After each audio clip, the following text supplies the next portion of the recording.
महाराष्ट्रात 1875 रोजी झालेल्या दख्खनच्या दंग्यांवरना सुमारे 2025ला 150 वर्ष पूर्ण होत आहे. त्यामुळे राज्यसेवा आणि कंबाईनच्या पेपरवर या टॉपिकवर जरूर एक प्रश्न विचारला जाऊ शकतो.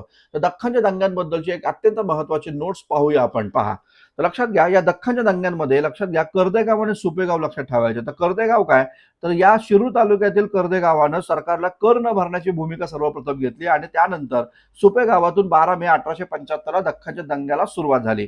या उठावाच्या पडसाद पुणे, अहमदनगर, सोलापूर, सातारा आणि रत्नागिरी या जिल्ह्यांमध्ये उमटले.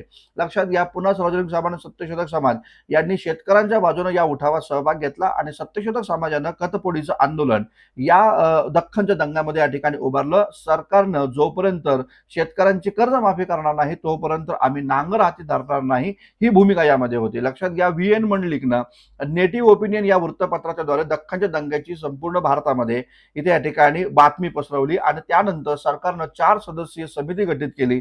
डेक्कन राईट कमिशनची स्थापना केली आणि त्या कमिशननं 1878ला एक महत्वाचा अहवाल या ठिकाणी दिला, ज्यामध्ये म्हणलं शेतकऱ्यांचा अदूरदर्शीपणा, असंतोषामागे मूळ कारण या ठिकाणी होतं.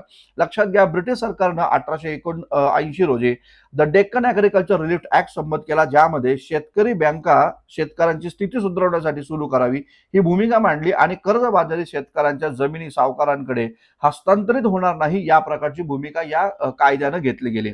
लक्षात घ्या, होण्या भागोजी केंगळे पण महत्वाचं आहे.